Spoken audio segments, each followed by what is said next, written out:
ছয় ইউনিয়নের মানুষকে যখন আমি এই পরিচয় দিয়েছি আমি জননেতা ইজাহার আলী চেয়ারম্যানের ভাতিজা, ছয় ইউনিয়নের মানুষ আমাকে জড়িয়ে ধরে এই কথা বলেছে জননেতা ইজাহার আলী চেয়ারম্যান শিমুলবাড়ির ক্যান্ডিডেট না আমাদের ইউনিয়নের ক্যান্ডিডেট।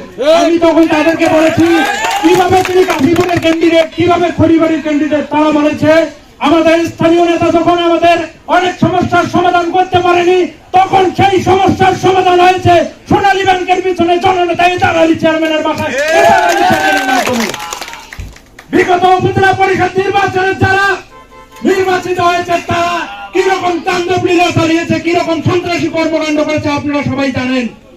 হারুন ভাইকে লাঞ্ছিত করা হয়েছে, হারুন ভাই তার জবাব দেয়নি, জবাব দিয়েছে জনগণ। ঝাড়ু মিছিলের কথা কার কার মনে আছে? আমি তখন বিদেশে ছিলাম, শুনেছি এই শিমুলবাড়িতে জননেতা ইজাহার আলী চেয়ারম্যানকে লাঞ্ছিত করার চেষ্টা করা হয়েছে। আমি স্পষ্ট ভাষায় বলতে চাই এবার আমরা ব্যালটের মাধ্যমে তার দাঁত ভাঙা জবাব দেব। এবং আমি ইজাহার আলী চেয়ারম্যানের ভাতিজা হিসেবে বলতে চাই কেউ যদি জননেতা ইজাহার আলী চেয়ারম্যানকে হেয় প্রতিপন্ন করার লক্ষ্যে কোন রকম ষড়যন্ত্র করে তার অস্তিত্ব থাকবে না।